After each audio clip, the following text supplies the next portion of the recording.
बिस्मिल्लाहिर्रहमानिर्रहीम। Current affairs for the month of January 2026 आज हल करते हैं। और सबसे पहला हमारे पास सवाल है कि board of peace charter ceremony recently जो अमेरिकी सदर डोनाल्ड ट्रंप साहब की तरफ से एक नई ऑर्गेनाइजेशन बनाने का एक इंडिया दिया जाता है बोर्ड ऑफ पीस के हवाले से कि भाई दुनिया में जितने भी कन्फ्लिक्ट्स होंगे और अमन को हवाले से जो भी इकदाम किए जाएंगे उसके लिए क्यों एक नई ऑर्गेनाइजेशन बनाई जाए। तो डोनाल्ड ट्रंप साहब ने बोर्ड ऑफ पीस के हवाले से एक ऑर्गेनाइजेशन का इंडिया दिया था। और उस हवाले से जो एक चार्टर साइनिंग सेरेमनी थी वो कब होती है, वो 22 जनवरी 2026 को होती है। और कहाँ होती है, ये डावोस स्विट्जरलैंड के अंदर होती है, याद रखिएगा, ये डावोस स्विट्जरलैंड के अंदर होती है। और पाकिस्तान की तरफ से इसकी नुमाइंदगी कौन से करते हैं, पाकिस्तान के प्राइम मिनिस्टर शहबाज शरीफ साहब इसकी नुमाइंदगी कर रहे होते हैं और साइन भी कराते हैं। और इस हवाले से देखा जाए तो अमेरिकी सदर डोनाल्ड ट्रंप साहब ने कहा था कि भाई मेरी मंशा के मुताबिक एक नई ऑर्गेनाइजेशन बनाई जाए कि जो आने वाली नस्लों को पीस के हवाले से और कन्फ्लिक्ट को रिजॉल्व करने के हवाले से अपना किरदार अदा करेगी। दुनिया के 60 से ज़्यादा ममालिक को ये इनविटेशन दी गई थी, लेकिन उसमें एक ऐसा मुल्क था जिसने इनकार कर दिया था, इस इनविटेशन को डिक्लाइन कर दिया था। वो कौन सा था, वो याद रखिएगा, फ्रांस एक ऐसा कंट्री था कि जिसने डिक्लाइन कर दी थी इनविटेशन, डिक्लाइंड इनविटेशन, इस इनविटेशन को डिक्लाइन कर दिया था, याद रखिएगा जी। टोटल 60 से ज्यादा ममालिक को, 60 से ज्यादा ममालिक को यह इनविटेशन सेंड की गई थी कि भाई आप भी अगर इस बोर्ड ऑफ पीस ऑर्गेनाइजेशन का हिस्सा बनना चाहते हैं तो वेलकम, आपको भी खुशामदीद।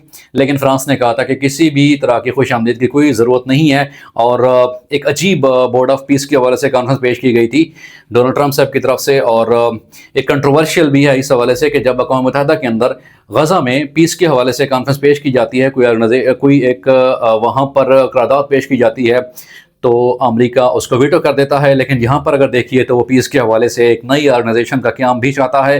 तो इस हवाले से डोनाल्ड ट्रंप साहब को काफ़ी तनकीद का भी सामना करना पड़ रहा है। ओवरऑल देखा जाए तो ये जो बोर्ड ऑफ पीस है, जो सेरेमनी है, इसके ऊपर जो चार्टर साइनिंग है वो कब होती है, वो याद रखिएगा 22 जनवरी 2026 को होती है। कहाँ होती है, स्विट्जरलैंड में होती है, डावोस में। एट द सेम टाइम्स वहाँ पर वर्ल्ड इकनॉमिक फोरम का इजलास भी चल रहा होता है, वर्ल्ड इकोनॉमिक फोरम का इजलास भी चल रहा होता है। डोनाल्ड ट्रंप साहब की इसी जो एक मुतवज्जे उन्होंने तजवीज़ पेश की थी कि भाई इसके ऊपर अमल किया जाए, तो उस वक्त इसराइल के सदर नेतन्याहू साहब ने इनको पीस प्राइस देने का भी ऐलान किया था।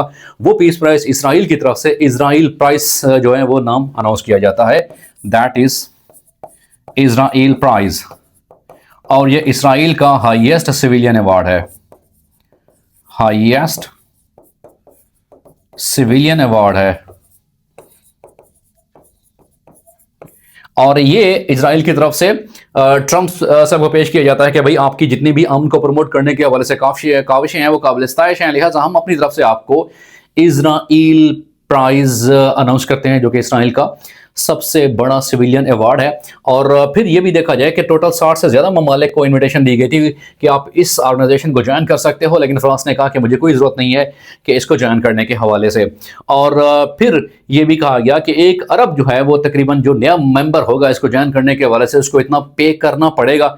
तो इस हवाले से पाकिस्तान की तरफ से शहबाज शरीफ साहब इस सेरेमनी जो है वहाँ चार्टर साइनिंग सेरेमनी होती है उसको ज्वाइन करते हैं और उसके ऊपर बाकायदा तौर पर सिग्नेचर भी कर देते हैं। तो ये एक बर्निंग करंट अफेयर था रिगार्डिंग बोर्ड ऑफ पीस के हवाले से, जो कि यूनाइटेड नेशंस का एक नेमुल बदल ऑर्गेनाइजेशन लाने की कोशिश की जा रही है डोनाल्ड ट्रंप की तरफ से।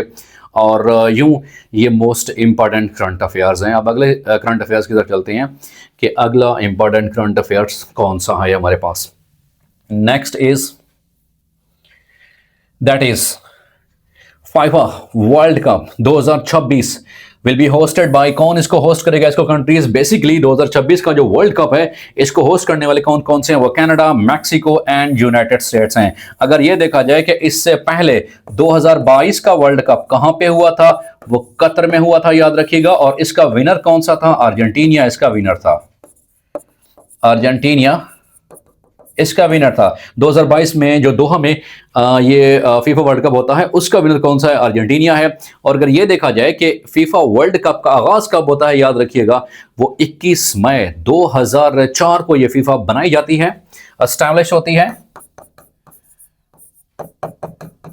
कि इसको जो एस्टैब्लिश किया जाता है जी, जो फीफा ऑर्गेनाइजेशन है फुटबॉल के हवाले से, इसको 21 मई 1904 को ये एस्टैब्लिश होती है। और फर्स्ट वर्ल्ड कप, जो पहला वर्ल्ड कप है, वो कब खेला गया था? 1930 में खेला गया था। कहां खेला गया था? यूरुग्वे में खेला गया था। यूरुग्वे में खेला गया था। और इसका विनर भी कौन सा था? वो यूरुग्वे ही था, याद रखिएगा जी। तो ओवरऑल अगर इसके एस्टैब्लिशमेंट के हवाले से बात की जाए कि वो एस्टैब्लिशमेंट कब की जाती है इसकी, 21 मई 1904 को ये फीफा एस्टैब्लिश की जाती है। और फिर इसके बाद पहला वर्ल्ड कप कब स्टार्ट होता है? 1930 में स्टार्ट होता है। और उसका विनर कौन सा होता है?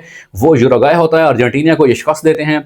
2022 का वर्ल्ड कप कहां पे होता है? वो कतर में होता है। और 2022 का वर्ल्ड कप किसने जीता था? अर्जेंटीना ने जीता था।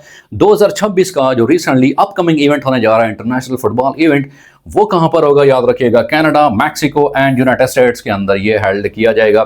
तो ये भी मोस्ट इंपॉर्टेंट और बर्निंग करंट अफेयर है।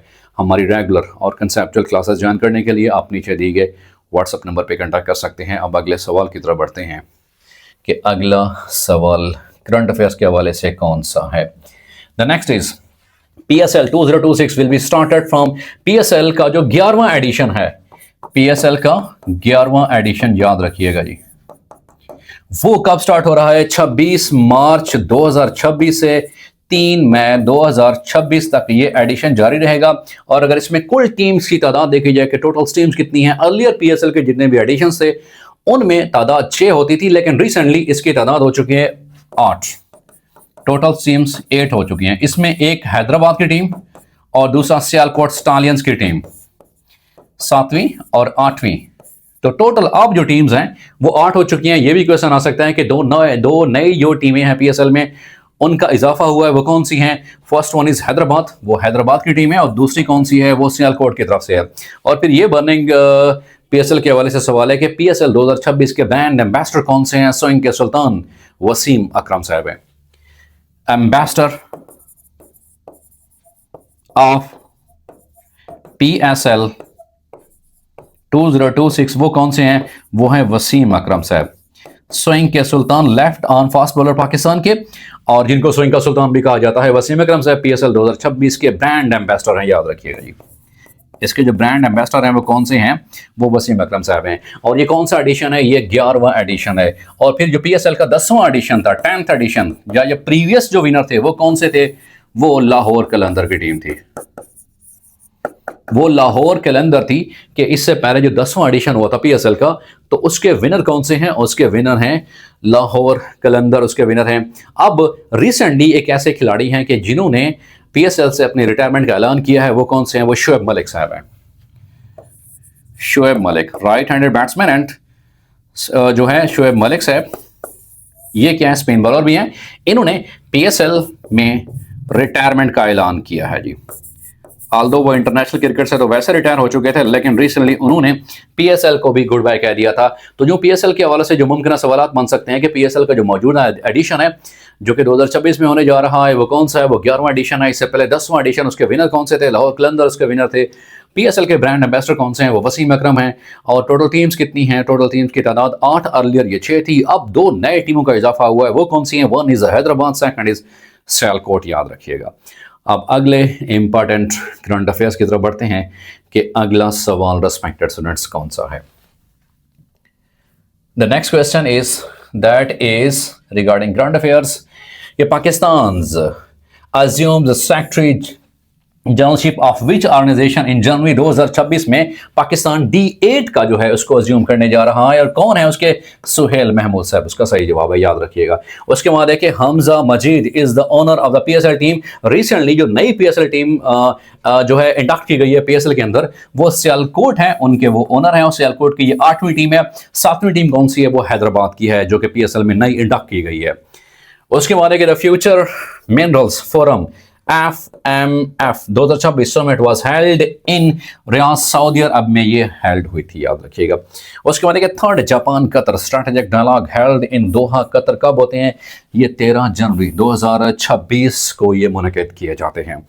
उसके बाद defence minister Khawaja Asif visited which country on January 12 2026 वो मोरक्को का दौरा करते हैं। और अगर ये सवाल आ जाए कि डिप्टी प्राइम मिनिस्टर कौन से हैं, वो इसहाक डार साहब हैं। करंट पाकिस्तान के वज़ीर आज़म तो शहबाज शरीफ हैं, लेकिन उनकी गैर मौजूदगी में या उनकी अगर कोई मसरूफियात होती हैं आउट ऑफ द कंट्री तो डिप्टी प्राइम मिनिस्टर के तौर पर कौन काम करते हैं, वो याद रखिएगा इसहाक डार साहब काम कर रहे होते हैं। डिफेंस मिनिस्टर कौन से हैं, ख्वाजा आसिफ साहब हैं, जिन्होंने 12 जनवरी 2026 को मोरक्को का विजिट दौरा किया था। अगले सवाल की तरफ बढ़ते हैं। The next question that is prime minister Shahbaz Sharif appointed PUC chairman Allama Tahir Ashrafi as, उसको क्या असाइन किया था, कोऑर्डिनेटर फॉर रिलीजियस हार्मनी, मजहबी जो हम आंगी है उस हवाले से उनको उन्होंने मुकर्रर किया था। कौन से वो आलिम हैं, आलिम दीन, वो अल्लामा ताहिर अशरफी साहब हैं। उसके बाद है Venezuela president who was captured by American forces on 3 जनवरी, वो कौन से थे, निकोलस मैडोना साहब थे। और ये 3 जनवरी को अमेरिकी जो आर्मी है उसकी तरफ से एक ऑपरेशन लॉन्च किया जाता है और वहाँ पर वो वेनेजुएला के प्रेसिडेंट को बआसानी गिरफ्तार भी कर लेते हैं और अपने मुल्क भी ले जाते हैं और फिर उनके ऊपर डिफरेंट चार्जेस लगाए जाते हैं, ख़ासूसन ड्रग्स के हवाले से। लेकिन एक्चुअल जो था वो तेल का ही मामला था, क्योंकि वेनेजुएला के अंदर सबसे ज़्यादा उसके ज़खायर पाए जाते हैं। उसके बाद देखिए first super moon of the year 2026, इसको वुल्फ मून का नाम दिया गया था। विजिबल पाकिस्तान 3-4 जनवरी वो विजिबल थे। उसके बाद देखिए world bridal day is celebrated every year on, वो 4 जनवरी को सेलिब्रेट हर साल किया जाता है। अगले सवाल की तरफ बढ़ते हैं कि अगला सवाल कौन सा है। The next question is range of recently launched Taimur cruise missile. Pakistan Air Force ने एक नया मिसाइल लॉन्च किया है, तैमूर उसका नाम है, और उसकी रेंज कितनी है, 600 किलोमीटर उसकी रेंज है। उसके बाद देखिए 4 जनवरी 2026 which country chief marshal visited Pakistan, Bangladesh ने ही विजिट किया था। और फिर रिसेंटली जो आईसीसी का जो इवेंट होने जा रहा है 2026 का, जो कि इंडिया और श्रीलंका उसके को होस्ट हैं, उसमें बांग्लादेश की तरफ से ही सिक्योरिटी कंसर्न जाहिर किए गए थे कि हमारा मैच इंडिया में ना कराया जाए, क्योंकि इंडियन जो है शेफसीना लाइक डिफरेंट वो धमकियां दे रहे थे कि इनको हम नहीं आने देंगे। तो उस वजह से उन्होंने कहा था हमारा मैच न्यूट्रल वेन्यू पे कराया जाए, लेकिन आईसीसी इस बात से इनकार ही रही थी। हालांकि जब पाकिस्तान में चैंपियंस ट्रॉफी खेली गई थी तो उस वक्त भी इंडिया को न्यूट्रल वेन्यू के ऊपर मैच खेलने का मौका दिया गया था, लेकिन बांग्लादेश को इस बार आईसीसी ने मौका नहीं दिया। अगला सवाल है कि US forces seizes Russian oil tanker in which ocean, तो अटलांटिक ओशियन था जहां पे उन्होंने इसको रोक लिया था। उसके बाद देखिए the owner of the PSL 7 team, Hyderabad team के ओनर कौन से हैं, जो 7वीं टीम इंडक्ट की गई है पीएसएल के अंदर, फवाद सरवर साहब हैं उसके owner. Zohran Mamdani oath taking ceremony ये कब होती है, ये 1 जनवरी 2026 को हुई थी। ये फर्स्ट मुस्लिम मेयर हैं, याद रखिएगा जी, ये फर्स्ट मुस्लिम मेयर हैं, first Muslim mayor Zohran Mamdani की जो ओथ टेकिंग सेरेमनी है, जो तकरीब हलफ बर्दारी है, वो कब हुई थी, वो 1 जनवरी 2026 को ही हुई थी, याद रखिएगा। अगला करंट अफेयर देखते हैं, that is Bangladesh withdraws from T20 world cup 2026, और उसको फिर रिप्लेस किसने किया है, वो स्कॉटलैंड ने रिप्लेस किया था। तो बांग्लादेश की तरफ से सिक्योरिटी कंसर्न जाहिर किए गए थे, लेकिन आईसीसी ने उनके इन सिक्योरिटी कंसर्न्स को निगलेक्ट कर दिया गया था, although they were the right, लेकिन उनके बाद उनको रिप्लेस कर दिया था कि कोई मसला नहीं है, अगर आप इस इंटरनेशनल इवेंट में हिस्सा नहीं लेना चाहते तो हम आपको रिप्लेस कर देते हैं। और उनकी जगह स्कॉटलैंड को इंडक्ट किया गया है। और पाकिस्तान ने भी बांग्लादेश के साथ इज़हार हमदर्दी करते हुए 15 फरवरी को, जो कि कोलंबो में मैच होना था पाकिस्तान वर्सेस इंडिया, तो उसको फिलहाल खेलने से इनकार कर दिया है कि चूंकि हम अपने बिरादराना मुल्क, हमसाया मुल्क और मुसलमान मुल्क बांग्लादेश का साथ देंगे, और उनकी बात को नहीं माना गया था। वो न्यूट्रल वेन्यू पे खेलने के लिए उन्होंने रिक्वेस्ट की थी, लेकिन आईसीसी ने नहीं मानी थी। इस वजह से 15 फरवरी को उन्होंने मैच भी फिलहाल अब तक करंट जो अपडेट्स आए वो क्या हैं, वो पाकिस्तान की तरफ से उन्होंने कहा था हम नहीं खेलेंगे, बाइकआउट ही कर दिया। उसके बाद है कि became opposition leader in the national assembly on 16 January, ये महमूद खान अचकजई साहब हैं, जो कि नेशनल असेंबली में अपोजिशन लीडर मुंतखब होते हैं। उसके बाद देखिए political party launch with Iqrarul Hassan sahab, January 15 को इकरारुल हसन साहब की तरफ से पाकिस्तान अवामी राज तहरीक, पाकिस्तान अवामी राज जो तहरीक है उसका आगाज़ करते हैं रेड फ्लैग के साथ। और इकरारुल हसन साहब जो कि एक मीडिया पर्सन भी हैं, एंकर भी हैं, उनकी तरफ से एक नई जो है सियासी पार्टी का ऐलान किया जाता है 15 जनवरी को, Awami Raj Tehreek. Which 2 countries sign the new defence pacts and surging China tensions, वो फिलीपाइंस और जापान है, इन्होंने नया मुआहदा साइन किया है। अगला सवाल देखते हैं कि अगला सवाल कौन सा है respected students. The next question is that is Who became the president of Venezuela in January 2026? वो कौन से हैं? डिक्ले रोड्रिग्स हैं। उसके बाद देखिए Pakistan defeated which country in series tournament in January 2026 after 7 years। Pakistani team ने 7 साल के बाद ऑस्ट्रेलियन को कैंगरूज को शिकस्त दी थी, वाइट वॉश दी थी। और आल्दो ये भी क्रिटिसिज्म जारी थी कि उनकी तरफ से बी टीम लॉन्च की गई थी या सी टीम लॉन्च की गई थी, लेकिन फिर भी पाकिस्तान की तरफ से एक बेहतरीन खेल पेश किया गया था। खसूसन वर्ल्ड कप से पहले ही फॉर्म में आना जो पाकिस्तानी टीम के लिए इंतहाई नेक शगुन था। 7 साल के बाद कैंगरूज को शिकस्त दी जा रही है। ऑस्ट्रेलिया को शिकस्त दी गई थी, पाकिस्तान ने इनको कैंगरूज को शिकस्त दी थी। उसके बाद देखिए after 27 years of service NASA astronauts कौन से हैं recently retired from the agency? वो हैं सन्नी विलियम्स साहब हैं जो कि रिटायर हो चुके हैं। उसके बाद देखिए इन January 2026 which country resumed it's flight operation in Pakistan after 14 years? Bangladesh ने दोबारा से फ्लाइट ऑपरेशन का आगाज शुरू कर दिया है। अगले सवाल की तरफ बढ़ते हैं कि अगला करंट अफेयर कौन सा है respected students. That is in January 2026 president Zardari Asif Ali Zardari साहब visited which country? Kingdom of Bahrain, UAE का उन्होंने दौरा किया था, सरकारी दौरा।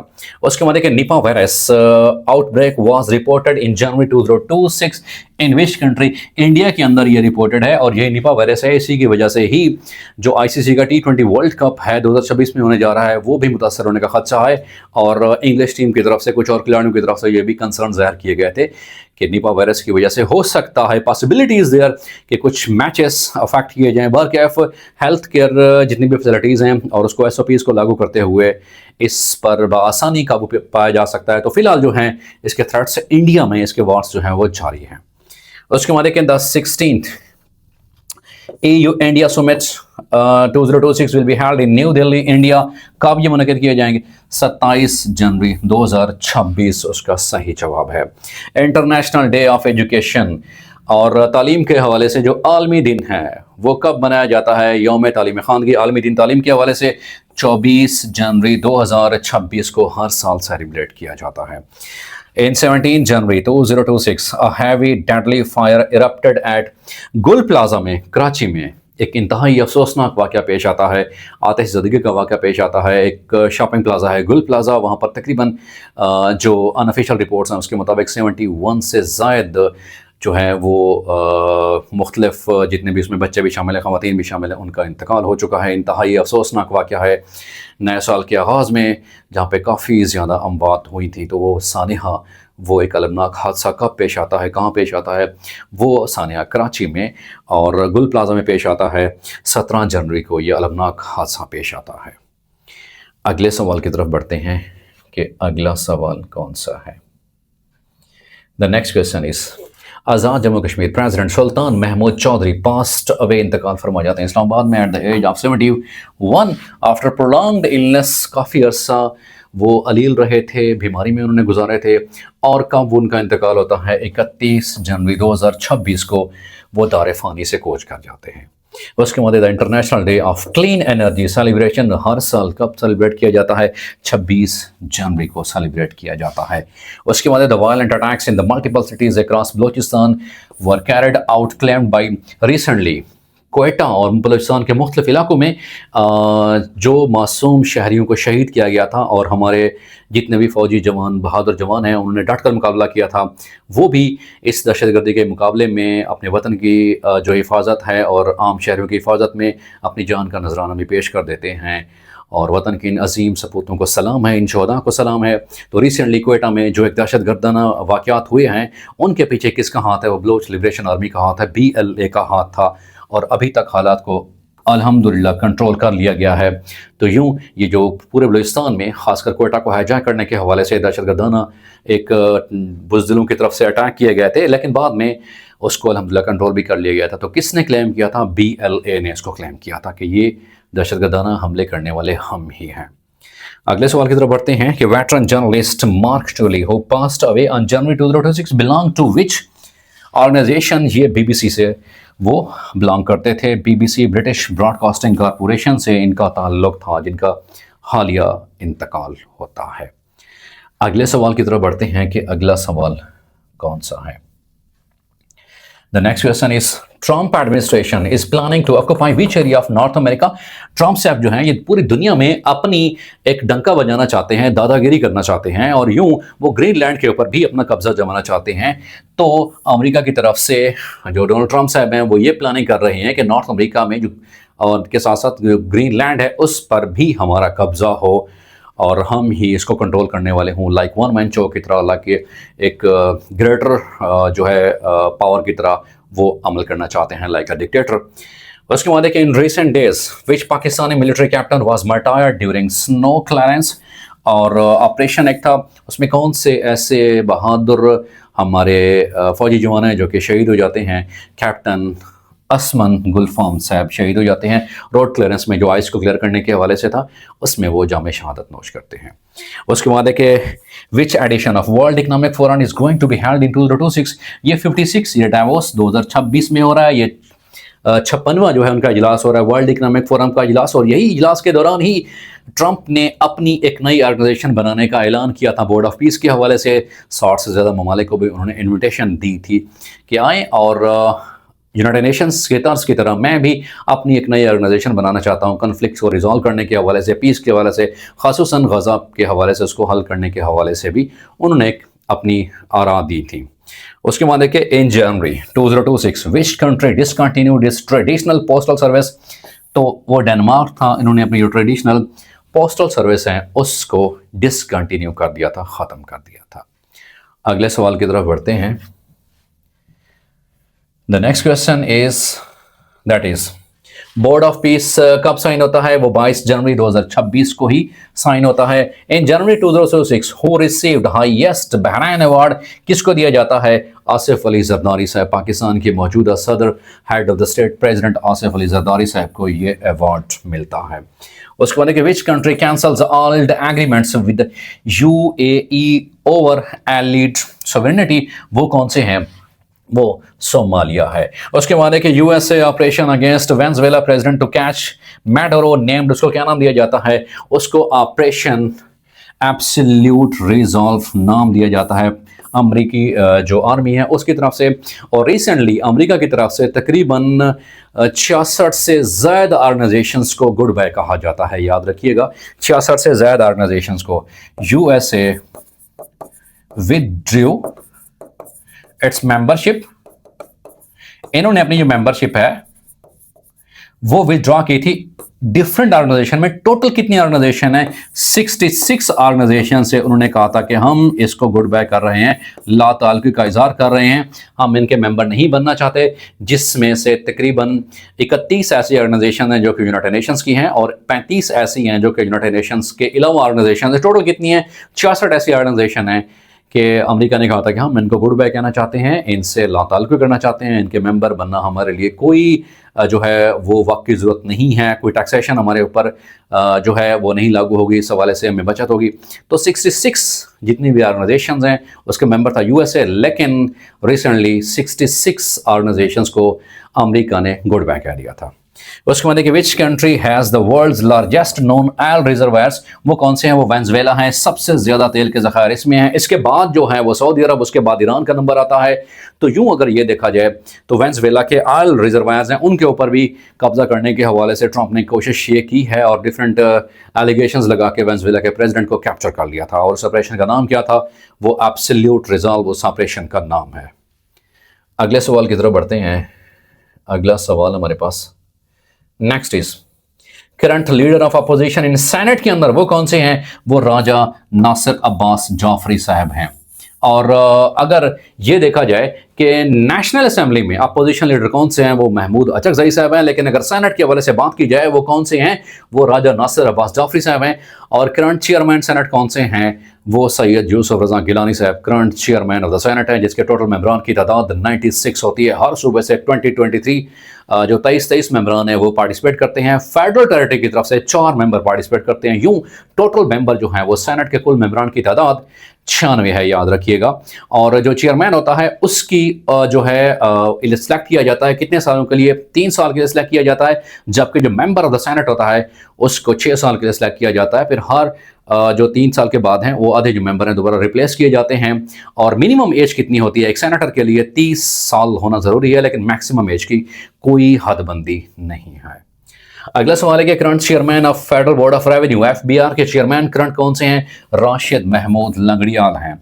विच country discontinues postal service? Denmark है। उसके बाद है कि in January 2026 who gave Trump Nobel prize? Nobel prize की ख्वाहिश थी ट्रंप को कि मुझे नोबेल पीस प्राइज दिया जाए, लेकिन वेनेजुएला की ही एक अपोजिशन लीडर हैं मारिया कोरिना, जो कि अमेरिकी सदर को खुश करने के हवाले से हैं। पॉसिबिलिटीज देयर कि वो उनका ये मतलब मानना होगा, उनकी ये ख्वाहिश होगी कि मे भी अमेरिकी सदर मेरे ऊपर भी दस्त शफकत रख दें और मुझे भी कोई ना कोई ओहदा दिया जाए वेनेजुएला के अंदर। तो यूं जब उनको पीस प्राइज दिया जाता है तो वो अपना पीस प्राइज किसको हैंडओवर करती हैं? वो डोनाल्ड ट्रंप को दे देते हैं कि ट्रंप आपकी बड़ी ख्वाहिश थी कि मुझे पीस प्राइज से नवाजा जाए। पाकिस्तान की तरफ से भी शहबाज शरीफ साहब गुन गाते रहे कि इनको भी नोबेल पीस प्राइज दिया जाना चाहिए। तो फिर रिसेंटली जो है Nobel Peace Prize hand over किया जाता है, बट एक्चुअल जो रिसीवर हैं वो कोई और हैं। वो कौन सी हैं? वेनेजुएला की अपोजिशन लीडर हैं मारिया कोरिना। लेकिन इन्होंने क्या किया है, वो इतनी ज़्यादा मददसराई ट्रंप की है कि भाई ये नोबेल प्राइज भी मैं आपको देना चाहती हूँ। और जनवरी 2026 में किसने दिया था नोबेल को पीस प्राइज मेडल? वो मारिया कोरिना ने दिया था, जो कि वेनेजुएला की अपोजिशन लीडर हैं। अगला सवाल देखते हैं कि अगला सवाल कौन सा है। The next question, that is, in January 2026, a massive protest erupted in your country due to inflation। वो ईरान के अंदर हालिया बहुत ही एक जो है फसादात भड़क उठे थे। कुछ ऐसे भी कहे जा रहे थे कि जिसमें मजहबी जनूनियत के खिलाफ भी थे, लेकिन ओवरऑल क्या थे, वो इन्फ्लेशन के खिलाफ थे। उसके बाद कि which country announced its withdrawal from 66 international organisation? वो कौन सा था? यूनाइटेड स्टेट्स अमेरिका ही था। उसके बाद कि Zohran Mamdani was appointed as mayor of New York. New York के पहले Muslim mayor at the age of कितने साल की उम्र में? 34 ईयर्स की उम्र में वो अपना हलफ लेते हैं और 1 जनवरी 2026 को वो ओथ टेकिंग सेरेमनी में पार्टिसिपेट करते हैं, अपना हलफ लेते हैं। उसके बाद कि where was joint military exercise named as Gulf Shield 2026 held? Launch कहाँ की जाती हैं? ये सऊदी अरेबिया में ये लॉन्च की जाती हैं।